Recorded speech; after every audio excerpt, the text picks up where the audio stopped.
I wake up to the sound of Stephen's alarm at 5:30 a.m., the same digital beep that's pulled me from sleep for the past 11 years. He's already reaching across me before his eyes are fully open, fumbling for his phone on the nightstand. The blue light illuminates his face for a moment before he swings his legs out of bed and heads to the shower without a word. This is how most mornings begin now, in silence, in routine, in the careful choreography of two people sharing space but little else. I lie there for a few minutes longer, listening to the water run through the pipes in our walls. Our bedroom still smells faintly of the lavender sachets I tucked into the dresser drawers when we first moved into this house in Decatur. That was back when I thought these small touches mattered, when I believed that creating a home meant filling it with warmth and intention. Now the lavender just smells like something from another lifetime, something a different version of me once cared about. The ceiling has a water stain in the corner that I've been meaning to mention to Stephen for months now, maybe longer. Each morning I stare at it, watching the pale brown shape expand slightly with each season's rain. And each morning I decide not to say anything because I already know what will happen. He'll nod, say he'll look into it, and then nothing will change. The stain will grow, the silence will grow, and we'll both pretend not to notice either. I count to 60 before I get up. It's become a ritual, this waiting, this giving him enough time to be completely in the bathroom before I have to navigate the morning around him. When I finally swing my legs out of bed, my feet find the same spot on the hardwood floor they always do, right next to the rug that's starting to fray at the edges. I bought that rug 7 years ago from a small shop in Little Five Points, excited about the pattern, the colors, the way it would tie the room together. Stephen never commented on it. Not when I brought it home, not when I positioned it carefully beside the bed, not once in 7 years. By the time I make it downstairs, Stephen is already in the kitchen, tie loosened, scrolling through his phone, while his coffee grows cold in the cup I bought him for our 8th anniversary. The cup says, "World's Best Dad" in letters that are starting to fade from too many runs through the dishwasher. He doesn't look up when I enter. I've learned not to expect him to. The kitchen is exactly as I left it last night. Counters wiped down, dish towel folded over the oven handle, everything in its place. I take a strange comfort in this, in the fact that at least the kitchen listens to me, responds to my efforts, shows evidence of my care. The house may be slowly falling apart in ways Stephen refuses to acknowledge, but this kitchen is mine, and it behaves. "Morning," I say, more out of habit than hope. He responds, still looking at his screen. I move around him to start breakfast for Elijah, who will be thundering down the stairs any minute now with that 14-year-old energy that fills whatever room he enters. Stephen and I have perfected this dance, the careful steps that keep us from actually having to engage with each other. The practiced movements that look like a marriage from the outside, but feel like nothing on the inside. I reach for the eggs in the refrigerator at the exact moment he shifts his weight, an unconscious coordination that comes from years of sharing the same space. We're like two planets in orbit, held in place by gravity but never actually touching. "There's a conference in Chicago next week," Stephen says suddenly, still not looking at me. "I'll be gone Wednesday through Friday." "Okay," I say, because what else is there to say? There's always a conference, always a meeting, always a reason he needs to be somewhere else. I used to ask questions. Which client, which hotel, whether he wanted me to pack anything specific for him. But those questions started feeling like I was begging for scraps of his attention, so I stopped asking. I crack eggs into a bowl and whisk them with more force than necessary, watching the yolks break and blend with the whites until everything is uniformly yellow. There's something satisfying about this transformation, about taking separate things and making them into something unified, even if it's just breakfast. I add a splash of milk, a pinch of salt, the same measurements I've used every morning for years. Routine is its own kind of comfort when nothing else is. Elijah comes bounding into the kitchen, his hair still messy from sleep, his smile immediate and genuine in a way that makes my chest ache with gratitude. At least I got this right. At least I have him. "Mom, can you quiz me on my history test during breakfast?" he asks, already pulling out his notebook. "Of course, baby." He spreads his notes across the kitchen table. "Displacing the placemat I set out earlier, and I don't mind at all. This is what the table is for, I think. This is what a home is supposed to be. A place where a child can sprawl out with his homework and not worry about keeping everything perfect and undisturbed." Stephen drains the last of his coffee, checks his watch, and grabs his briefcase. "I'll be late tonight," he says to the room, not to me specifically. "Client dinner." The door closes behind him before I can respond, and I'm left standing in the kitchen with Elijah, who's already asking me about the causes of the Civil War, completely oblivious to the quiet erosion happening in the house around him. I'm grateful for that oblivion. I work hard to maintain it. I pour the eggs into the heated pan and watch them begin to set around the edges, the liquid slowly becoming solid. The transformation irreversible once it starts. That's what this marriage feels like, I think. Something that started liquid and full of possibility that slowly solidified into something fixed and unchangeable. What were the main economic differences between the North and South? I ask Elijah, pulling my attention back to where it belongs.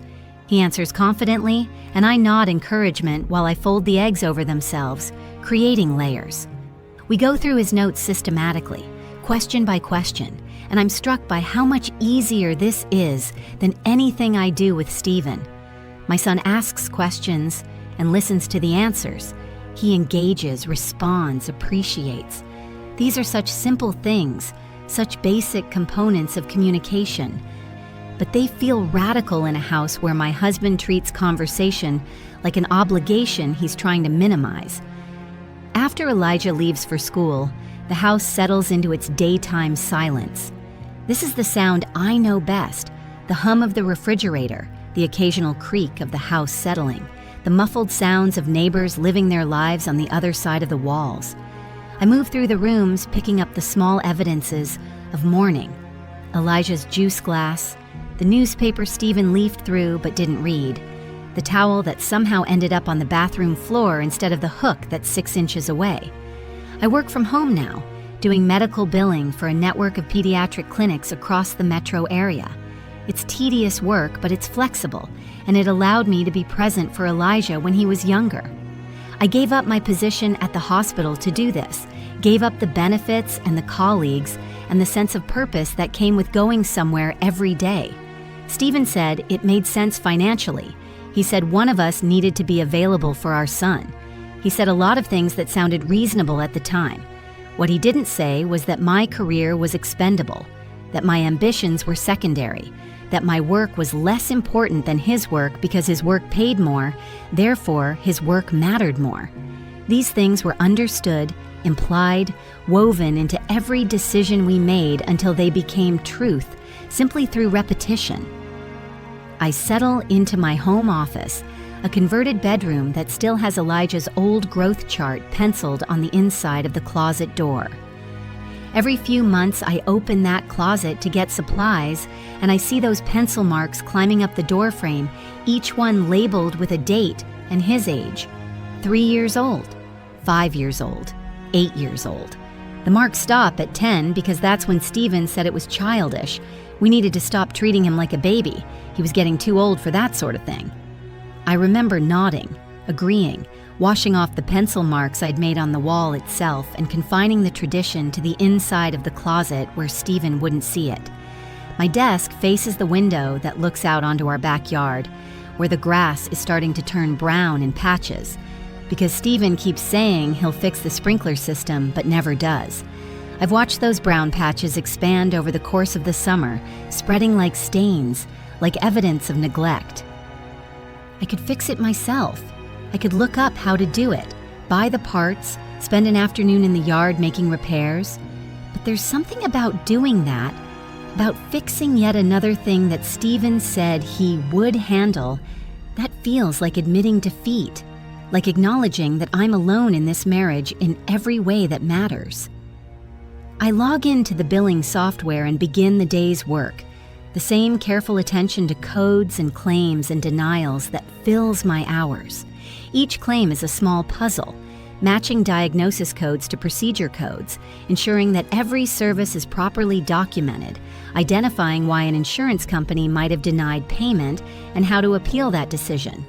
It's detail-oriented work that requires focus, and I'm good at it, even if it's not what I imagined myself doing when I was 25 and full of plans. The morning passes in a rhythm of keystrokes and phone calls. I speak with insurance representatives who are reading from scripts, with clinic managers who need me to track down missing information, with automated systems that require me to press numbers and wait on hold. Around 10:30, I stand up to stretch and make more coffee, and I catch sight of myself in the mirror that hangs in the hallway. When did I start looking so tired? When did these lines appear around my eyes? This permanent crease between my eyebrows that suggests I'm always worried about something. I'm 42 years old and I look older than that. Not dramatically older, not in a way that anyone else would probably notice, but I notice. I see the version of myself I was 10 years ago, 5 years ago, even 2 years ago, and I see the slow fade happening. Not of beauty exactly, but of vitality, of the light that used to be in my eyes when I believed that the person I married actually saw me. Around noon, my phone buzzes with a text from my sister Candace. "Lunch tomorrow? I'm buying." I smile despite myself. Candace has always been able to sense when I need her, even when I don't say anything. We've had that connection since we were kids growing up in College Park, sharing a room and secrets and dreams about what our lives would look like when we grew up. She's a family law attorney now, sharp and successful and married to a man who actually seems to enjoy being married to her. Sometimes I catch myself being envious of that, then feel guilty for the envy. "Yes, please," I text back. "Noon at the usual place? See you there." I set my phone down and return to work. But the prospect of lunch with Candace tomorrow gives me something to look forward to, a bright spot in the otherwise uniform gray of my week. It's strange how something so small can feel so significant. The promise of an hour with someone who actually listens when I talk, who looks at me when I'm speaking, who treats our conversation like something that matters. The afternoon passes in the same rhythm as every afternoon. I process claims, I answer emails, I make notes about accounts that need follow-up. At some point, I realize I've been staring at the same claim for 10 minutes without actually seeing it. My mind drifting to the way Stephen barely looked at me this morning, the way he hasn't really looked at me in months. Maybe longer than months. Maybe years, if I'm being honest with myself. I try to remember the last time he really saw me, not just glanced in my direction or nodded absently while I was talking, but actually looked at me with attention and interest. I can't pinpoint a specific moment. It's like trying to identify exactly when a plant starts dying. You don't notice the first leaf that turns brown, the first stem that goes limp. You only notice once the decline is well underway, once recovery would require more effort than anyone is willing to invest. At 3 o'clock, I take a break to fold the laundry that's been sitting in the dryer since yesterday. I carry the basket upstairs and sit on our bed, pulling out warm clothes and smoothing them into neat rectangles. Stephen's work shirts, Elijah's t-shirts, my own clothes that seem drab and functional compared to what I used to wear. I fold each item carefully, precisely, taking more time than the task requires because at least this is something I can control, something I can make orderly and right. I put Stephen's clothes in his drawer and notice that he's running low on undershirts. I make a mental note to pick some up the next time I'm out, then immediately wonder why I'm still doing this, still keeping track of what he needs, still anticipating and managing his life while he doesn't seem to notice or care about any detail of mine. When Elijah gets home from school, the house comes alive again. He talks about his history test, about tryouts for the basketball team, about some drama with his friends that seems monumentally important in the way that only high school drama can be. I listen to all of it, asking questions, laughing at the funny parts, offering advice when he seems to want it. This is the part of my day that feels real, that feels like it matters. "Did Dad say anything about coming to my game on Friday?" Elijah asks while he's making a sandwich at the counter. "I don't think so, baby, but I'll be there." He nods, and I can see the disappointment he's trying to hide. This is becoming a pattern. Stephen making vague promises about attending Elijah's events and then finding reasons not to show up. Another meeting, another deadline, another obligation that somehow takes precedence over his son. "It's okay," Elijah says, in a tone that suggests it's not okay at all. I know he's busy. I want to make excuses for Stephen, to explain that his work is demanding, that he's under a lot of pressure, that he loves Elijah even if he doesn't always show it well. But I'm tired of making excuses. I'm tired of smoothing over Stephen's absences, of compensating for his lack of engagement, of being both mother and father to a child who deserves two present parents. "I'm proud of you. You know that?" I say instead. "For making the team, for working hard, for being such a good person." Elijah smiles, and it's worth everything. Worth the loneliness, worth the silence, worth the slow erosion of my marriage. If I can raise this boy to be kind and thoughtful and engaged with the world, then something good will have come from all of this. We spend the afternoon together, him doing homework at the kitchen table while I prepare dinner. This is my favorite time of day, when the house feels inhabited and purposeful, when I can hear Elijah humming while he works, when I can look over and see him concentrating on his math problems with the same intensity his father used to bring to conversations with me. Stephen comes home after 9, smelling like expensive steak and bourbon. He heads straight upstairs without stopping in the living room where Elijah and I are watching a documentary about space exploration. I hear the shower run again, hear him moving around in our bedroom, hear the particular silence that means he's going to sleep without saying goodnight. Elijah doesn't comment on his father's absence. He's learned not to, learned that mentioning it only makes me sad and changes nothing about Stephen's behavior. We watch the documentary in companionable silence, and when it's over, Elijah hugs me goodnight and heads upstairs to his room. I sit alone in the living room for a while after he's gone, listening to the sounds of the house at night. The refrigerator cycles on and off. The heating system kicks in with a low rumble. Somewhere outside, a dog barks. These are the sounds of normalcy, of a regular suburban night. But they feel hollow somehow, like I'm performing the role of a woman living a regular life without actually experiencing it. Later, after I've locked the doors and turned off the lights and brushed my teeth, I climb the stairs and find Stephen already asleep, or pretending to be. The bedside lamp on his side is off. I change into my pajamas in the dark and slip under the covers, careful not to disturb him. We used to sleep tangled together, my head on his chest, his arm around my waist. Now we cling to opposite edges of the mattress like two people trying not to fall off a raft. I stare at the ceiling and count the cracks in the plaster that I keep meaning to have fixed. Somewhere around crack number 17, I fall asleep. The next morning unfolds exactly like the morning before it. Stephen's alarm, the shower, the kitchen, the minimal conversation. It's like living the same day on repeat, each one identical to the last, stretching out into a future I can't quite imagine but can't seem to escape either. The only variation is that today I'm having lunch with Candace, so when noon arrives, I change out of my comfortable work-from-home clothes and into something slightly more presentable. Not that Candace would care what I'm wearing, but there's something about leaving the house that requires at least a minimal effort toward looking like a person who has their life together. Candace is already at the restaurant when I arrive, seated at our usual table by the window. She stands to hug me, and I hold on maybe a second longer than normal. She notices. Candace always notices. "You look tired," she says after we've ordered. "I'm fine," I say automatically. She gives me that look, the one that says she's not buying it, but she's not going to push yet. We talk about her cases, about Mom's upcoming birthday party, about whether Elijah needs a new winter coat. Safe topics, easy topics. The kind of conversation that skirts around the real issues while acknowledging that they exist. The food arrives and we eat in comfortable silence for a few minutes. Candace has always been good at knowing when to push and when to let me come to things in my own time. Today, apparently, is a pushing day. "How are things with Stephen?" she asks, setting down her fork. I should have known she'd ask. I should have prepared an answer.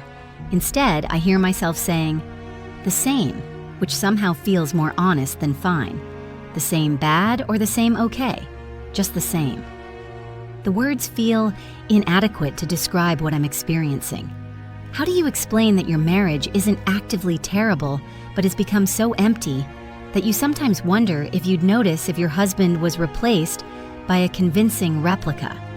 How do you articulate the particular loneliness of sharing a bed with someone who treats you like a stranger? Candace reaches across the table and takes my hand. You know you don't have to live like this, right? You know you deserve better than someone who treats you like a roommate? I do know. Somewhere deep inside, I know. But knowing something and being ready to do something about it are two different things entirely. He's not cruel, I say, which is true. He doesn't yell or throw things or call me names. He just isn't there, even when he's there. That's its own kind of cruelty, Candace says softly.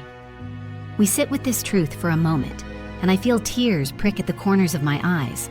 I blink them back because crying in a restaurant feels too dramatic, too public, too much like admitting that things are worse than I've been pretending they are. I just keep thinking it will get better, I say quietly. That we're going through a rough patch and eventually we'll come out the other side and things will be like they used to be. How long have you been waiting for that? I think about this honestly. 3 years, maybe 4. And has it gotten better? No. Has it gotten worse? I don't want to answer this, but Candace deserves my honesty. Yes. She squeezes my hand. I'm not telling you what to do. I would never do that. But I want you to know that you have options, that you don't have to stay in something that's making you this unhappy just because leaving feels scary or complicated or like giving up. We finish lunch talking about other things, but her words stay with me. I carry them home like stones in my pockets, heavy and uncomfortable and impossible to ignore. That evening, I try. I actually try. When Stephen comes home at a reasonable hour for once, I suggest we order in from the Thai place we used to love and watch something together after Elijah goes to bed. He looks at me like I've suggested something absurd. I have a presentation to finish, he says. Maybe another time. There's always a presentation to finish, always another time that never comes. I watch him disappear into his home office and close the door. Through the walls, I can hear the low murmur of his voice on a phone call, then silence, then more murmurs. I don't know when I stopped believing that all these late-night calls were actually about work, but the knowing sits in my stomach like something cold and hard. I don't say anything, though. I've learned that saying something requires energy I don't have, requires a willingness to fight that left me somewhere along the way. Instead, I clean the kitchen that's already clean, fold laundry that's already folded, and go to bed alone. The weeks fold into each other with the same predictable rhythm. Stephen is gone more than he's home. When he is home, he's distant, distracted, always looking at his phone. I stop trying to engage him in conversation. I stop suggesting we do things together. I stop expecting anything at all, and the absence of expectation brings its own strange kind of peace. I develop small rituals to fill the empty spaces. Every morning I make my coffee in the same mug, add the same amount of cream, sit in the same chair while I drink it. Every afternoon I take a walk around the neighborhood, noting which houses have seasonal decorations, which lawns are well maintained, which windows have lights on even during the day. Every evening, I read for exactly 30 minutes before bed, losing myself in other people's stories because they're easier to navigate than my own. Elijah starts to notice. I can tell by the way he looks between us at dinner, by the questions he doesn't ask. One night, after Stephen has left the table early to take yet another call, Elijah says, "Are you and Dad okay?" The question hits me like a physical blow. I've worked so hard to maintain the illusion of normalcy for him, to keep the cracks in our marriage hidden from view, and somehow he's seen through all of it anyway. "We're fine, baby." I lie. Because what else can I say? How do I explain to my son that his father and I have become strangers who share a mortgage? "You can tell me if you're not," he says, and the maturity in his voice breaks something inside me. "I know," I say, "but we're okay, I promise." He doesn't look convinced, but he lets it go, and I'm grateful for that mercy. That night, alone in bed while Stephen works late in his office, I allow myself to think about what my life has become. I'm 42 years old, living in a beautiful house in a good neighborhood, married to a successful man, mother to a wonderful son. On paper, my life looks exactly like what I thought I wanted when I was 25 and planning my future. But the reality is that I spend most of my time alone. I eat dinner alone more often than not. I go to bed alone most nights. I wake up alone every morning, even when Stephen is sleeping beside me.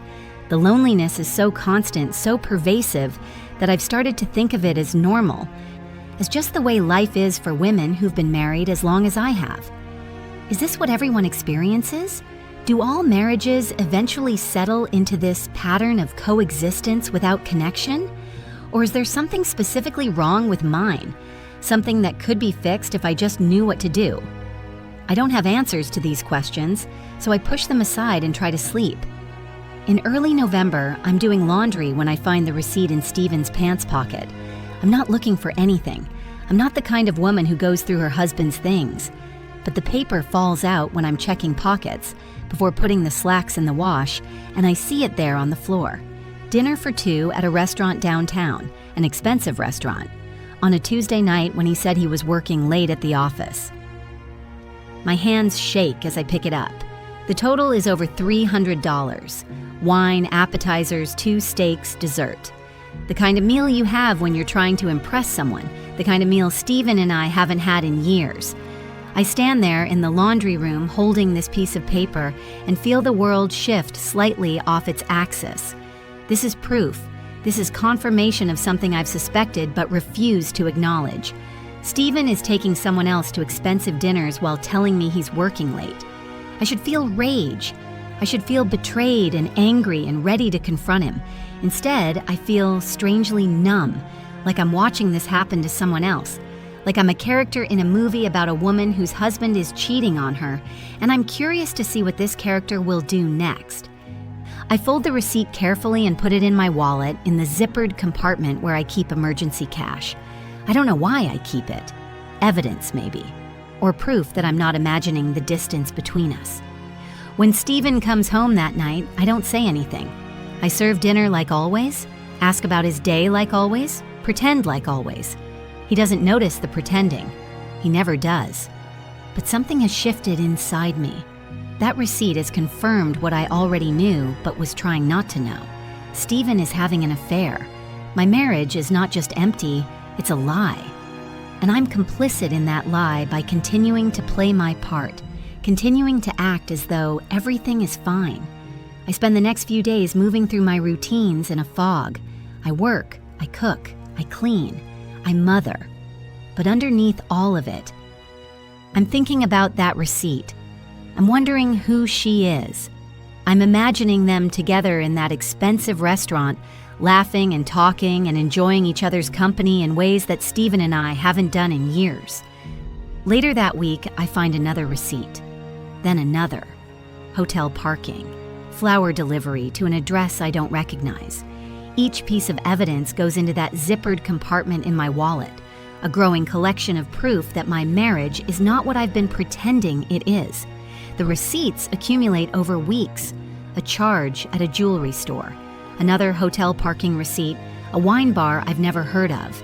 Each one is a small violence, a tiny confirmation that Stephen has a whole other life I'm not part of. Each one makes it harder to maintain the fiction that everything is fine. I still don't say anything. What would I say? How do I start that conversation? And part of me doesn't want to know for certain, doesn't want to hear him confirm what I already understand. As long as I don't ask, I can maintain the fiction that everything is fine.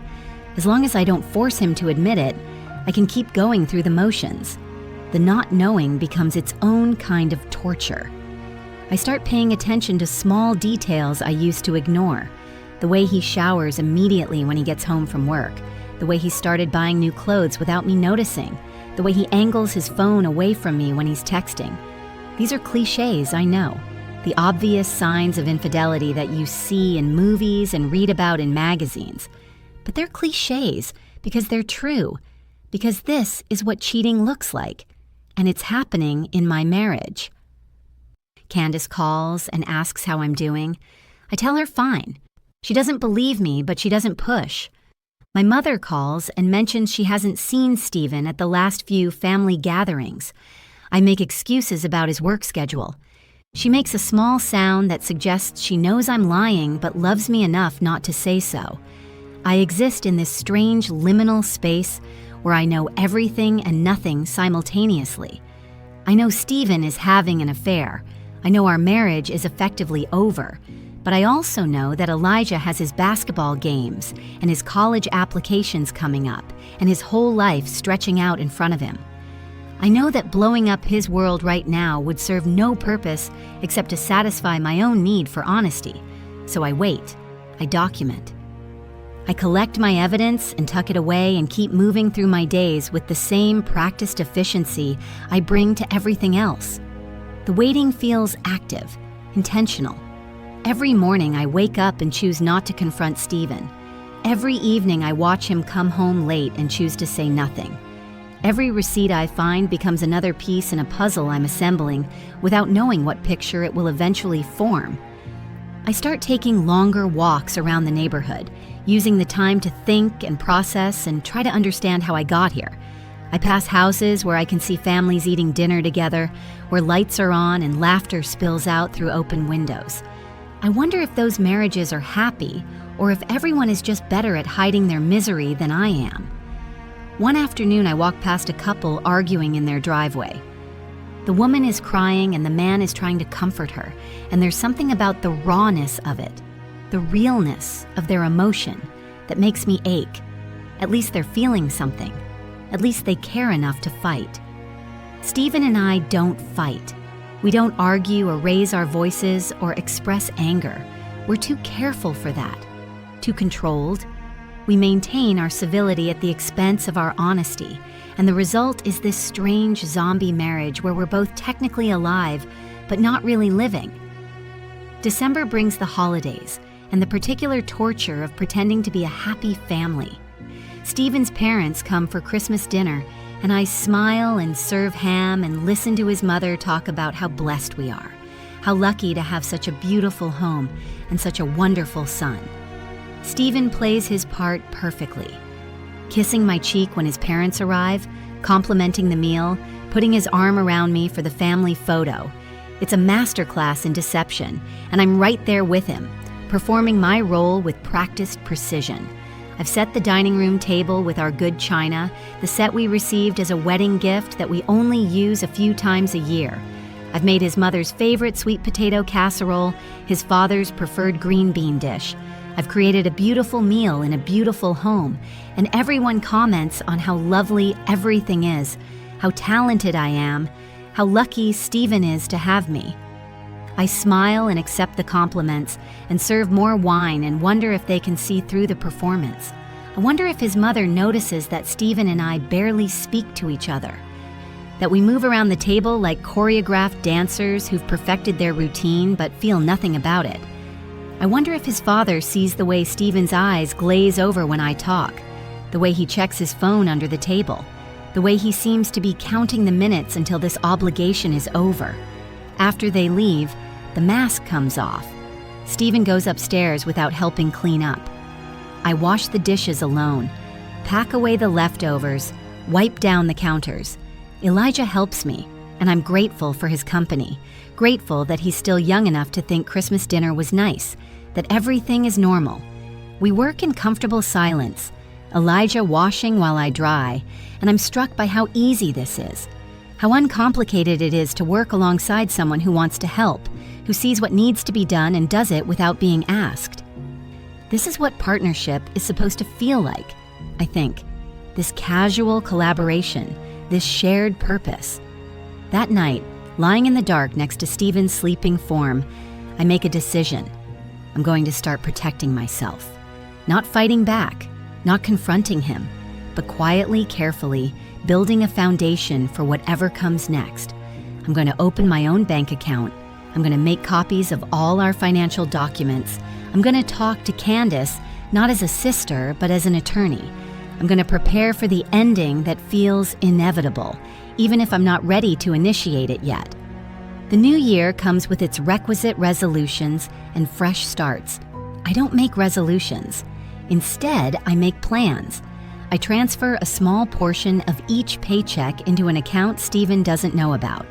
Not enough that he'd notice, just $20 or $30 each time, building slowly towards something that feels like safety.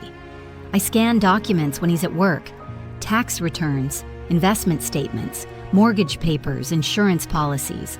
I create a digital folder labeled Household Records that Stephen would have no reason to open or question.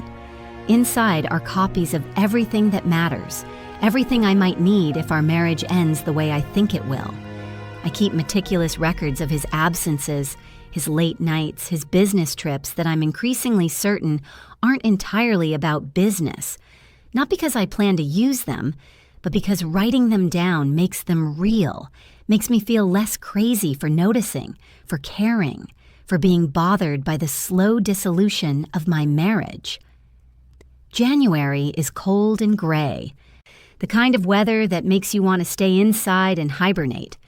I develop a routine of working until mid-afternoon, then taking a hot bath before Elijah gets home from school. These baths become a kind of meditation, a time when I can be completely alone with my thoughts, when I don't have to perform for anyone or pretend to be okay. In February, Elijah gets accepted to his first choice college. The letter comes on a Wednesday afternoon, and he's so excited he can barely contain himself. He calls Stephen immediately, and I can hear the joy in his voice, the pride. Stephen congratulates him, says something about being in a meeting, promises they'll celebrate that weekend.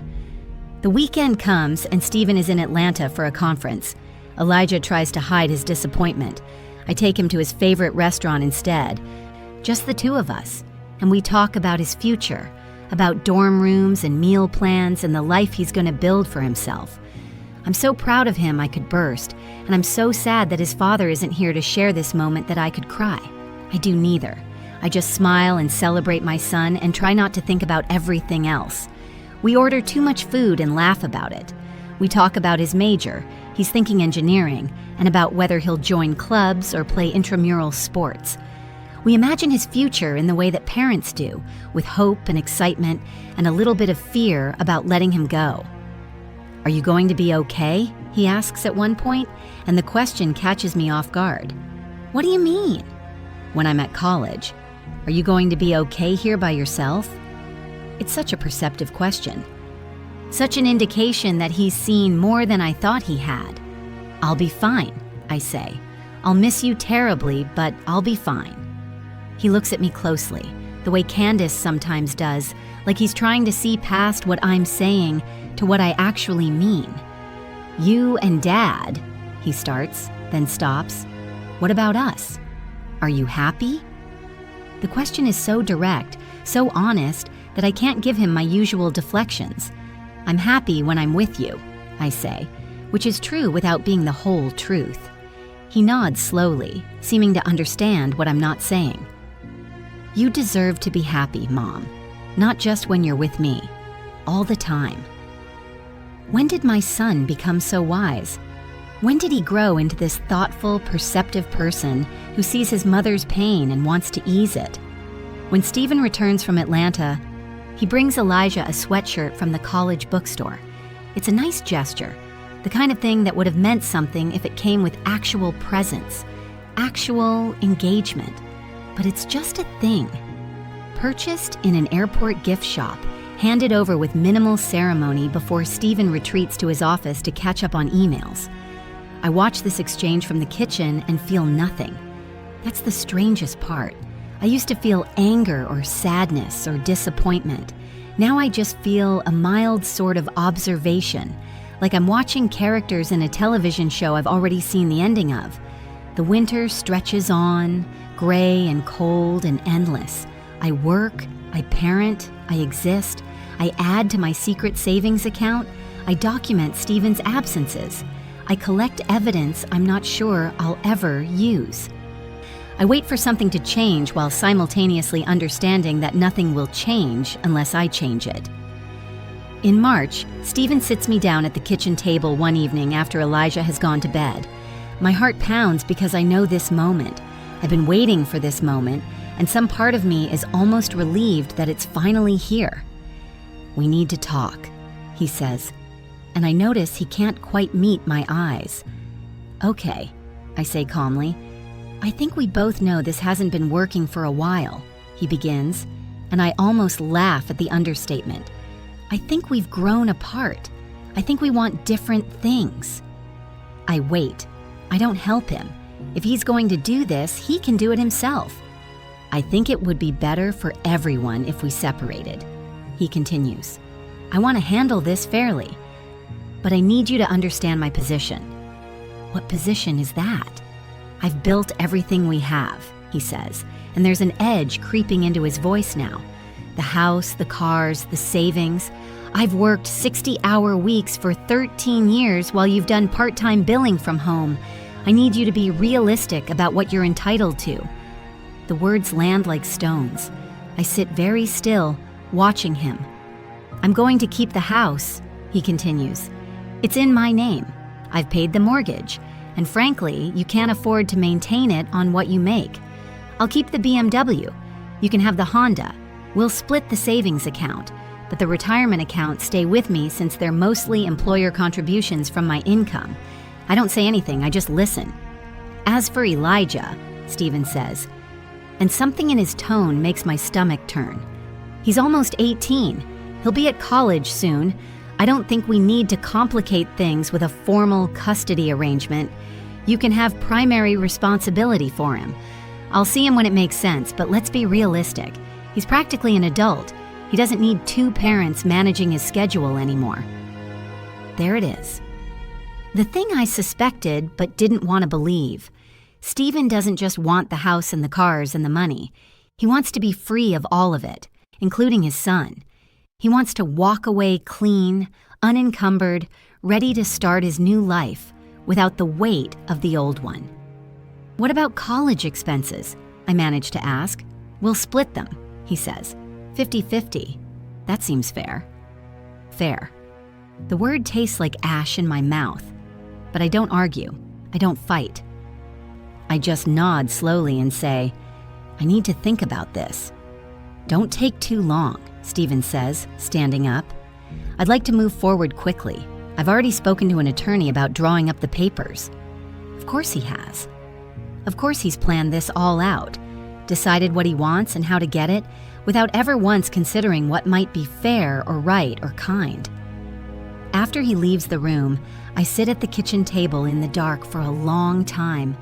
I think about Elijah upstairs, doing his homework, completely unaware that his father just decided he was an inconvenience to be managed rather than a son to be cherished. I think about the 13 years I spent building a home while Stephen built a career. I think about all the receipts in my wallet, all the evidence I've collected that Stephen will never know I have. I could fight this. Candace would tell me to fight this. Any attorney would tell me I'm entitled to more, that Georgia law doesn't work the way Stephen seems to think it does, that his affair and his abandonment of his son would matter to a judge. But I'm tired, so tired. And part of me just wants this to be over, wants to be free of the pretending and the pain and the slow erosion of my dignity. The next morning, I call Candace anyway. I tell her what Stephen proposed. She's quiet for a long moment. Then she says, "You know, that's not how this works, right? You know you're entitled to—" "I know," I say. "But what if I don't want to fight? What if I just want to be done?" "Then you walk away with nothing while he walks away with everything. Is that what you want?" I don't know what I want. I just know I can't live like this anymore.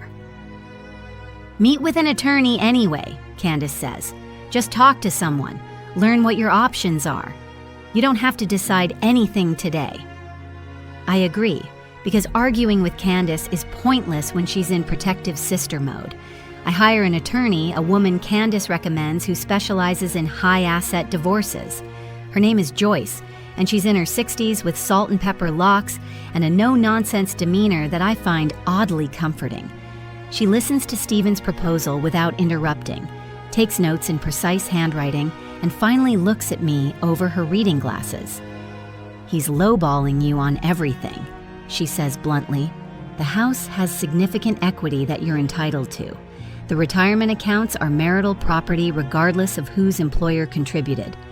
And this business about your son, Georgia courts don't look kindly on parents who try to shirk their responsibilities just because a child is approaching adulthood."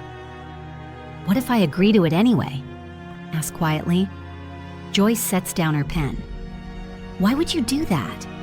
"Because I want it to be over. Because I don't have the energy to fight him on every single thing. Because maybe it's not worth it." "Listen to me," Joyce says, her voice gentle but firm. "I've been doing this for 30 years. I've seen women walk away from everything because they were tired, because they wanted peace, because they thought it would hurt less. And you know what happens? 5 years later, they're struggling to make ends meet while their ex-husbands are living in the houses they helped pay for, driving the cars they helped buy, enjoying the retirement they helped fund. Is that what you want for yourself?" I think about this. I think about Elijah and what I want to model for him about self-worth and dignity. I think about the woman I used to be before I started making myself smaller to fit into Stephen's life. "No," I say finally, "that's not what I want." "Then let me do my job," Joyce says. "Let me fight for you, even if you don't feel like fighting for yourself right now." But when the negotiations begin, Stephen is immovable. Every counteroffer from my attorney is met with resistance. He wants the house. He wants the savings. He wants to minimize his obligations. His attorney paints me as a woman who contributed little and wants to take everything, conveniently ignoring the 13 years I spent raising our child and managing our home while Stephen built his career. The process drags on for months. Mediation fails. Stephen refuses to compromise. His attorney files motion after motion, dragging out the process, running up legal fees that I can barely afford. Joyce does her best, but the judge assigned to our case seems sympathetic to Stephen's argument that he was the primary earner and should retain the majority of the assets. Every court date feels like a small violence. I sit in waiting rooms with fluorescent lights and uncomfortable chairs, watching other couples end their marriages, listening to attorneys negotiate the dissolution of lives. I see the same exhaustion on other women's faces that I feel in my bones. We're all here doing something we never thought we'd have to do, dismantling promises we meant to keep. The legal bills mount. I dip into my secret savings account to pay Joyce, watching the number I worked so hard to build shrink with each invoice. Stephen doesn't seem to care about the cost. He can afford it. He has always been able to afford things in ways I can't. By July, I'm exhausted. The legal bills are mounting. Elijah is starting to ask questions about why this is taking so long, why his father won't return his calls, why everything feels so broken. I look at the latest settlement offer from Stephen's attorney, and I feel something inside me give way. He gets the house, he gets the BMW, he gets the majority of the savings. I get the Honda, a small portion of his retirement account, and limited spousal support for 5 years. As for Elijah, the agreement states that I have primary physical custody, that Stephen will have visitation as mutually agreed upon, and that college expenses will be split 50-50. It's not fair. It's not what I deserve. But it's what I'm going to accept because I cannot do this anymore.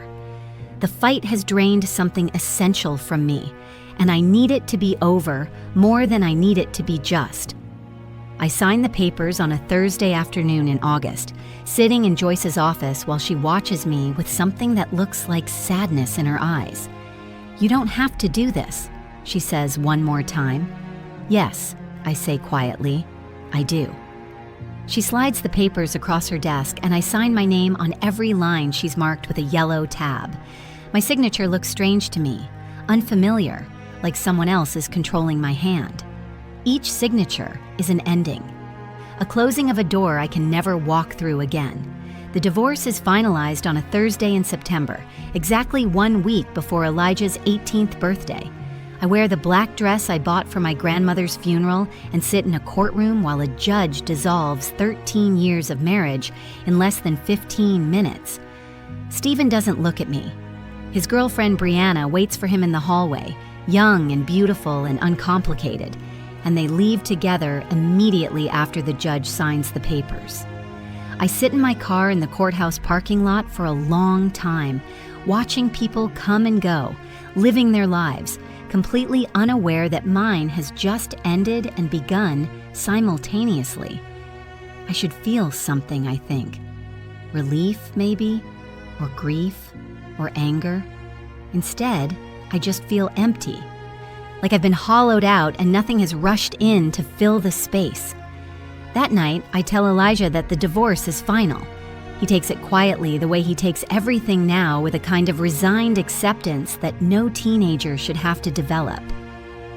We're sitting in the living room of the small apartment I've rented in Virginia Highland, surrounded by boxes I haven't unpacked yet, and I can see him trying to be strong for me. "Are you okay, Mom?" he asks. "I will be," I say, and I mean it. We both will be. "Dad didn't even fight for me," he says, and his voice cracks on the words. "He just let me go like I didn't matter." I pull him into a hug and let him cry. This boy who's trying so hard to be a man, and I feel rage towards Stephen that I've never allowed myself to feel before. Not for what he did to me, but for what he did to our son, for treating him like an obligation instead of a gift, for choosing his new life so completely that there was no room for the child we created together. "You matter," I tell Elijah fiercely. "You matter more than anything. Your father's choices say everything about him and nothing about you. Do you understand me?" He nods against my shoulder, and we sit like that for a long time. The weeks that follow are strange and disorienting. I work from my small apartment, processing medical bills, building a routine in this new space. The apartment is on the second floor of an older building with hardwood floors and crown molding and windows that let in good light. It's smaller than the house, much smaller, but it's mine in a way the house never was. I unpack slowly, deliberately, placing each item with intention. I don't have much furniture. I took what Stephen didn't want, which wasn't much, so the rooms feel spare and empty. But there's something clean about the emptiness, something honest. This is what my life looks like now, stripped down to essentials.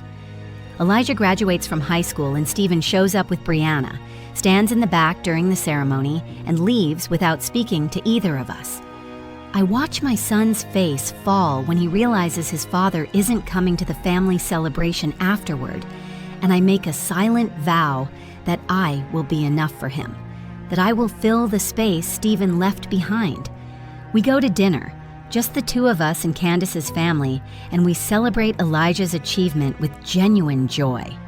Later, alone in my apartment, I look at photos from the evening and see a woman who's learning how to exist in this new life, even if she hasn't figured out what it means yet. In September, Elijah leaves for college. I help him move into his dorm room, meet his roommate, embarrass him slightly by getting teary during goodbye. After I leave, I sit in my car in the parking lot and cry for everything we've lost and everything we're beginning. The apartment feels impossibly empty without him. I work, I walk, I exist. Candace checks on me constantly, takes me to lunch, calls just to talk. I'm grateful for her, for the way she refuses to let me disappear. December comes, and with it, the first Christmas alone. I put up a small tree. Elijah comes home for winter break, and we make new traditions. Just the two of us. We're okay. We're building something from what's left. One evening between Christmas and New Year's, my phone buzzes with a text from someone I don't recognize. The message says there's been some kind of issue at Stephen's firm, that he resigned. I delete it without responding. 2 days later, Candace calls. "Have you heard about Stephen?" "Heard what?" "There was some irregularity with his billing.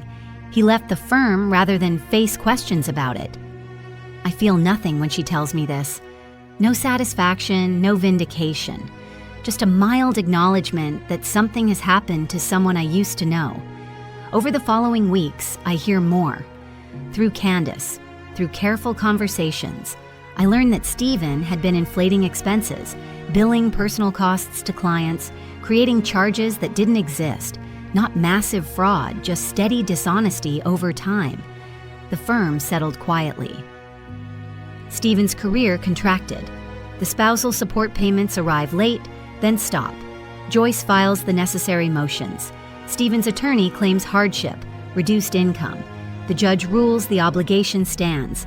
I see Stephen once, months later, at a coffee shop. He looks smaller, tired. We exchange brief words. He tries to apologize for how things went.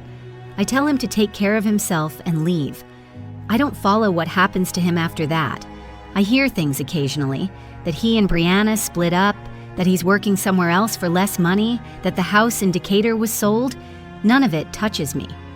His life became separate from mine the day the judge signed those papers. Elijah thrives at school. He calls every week.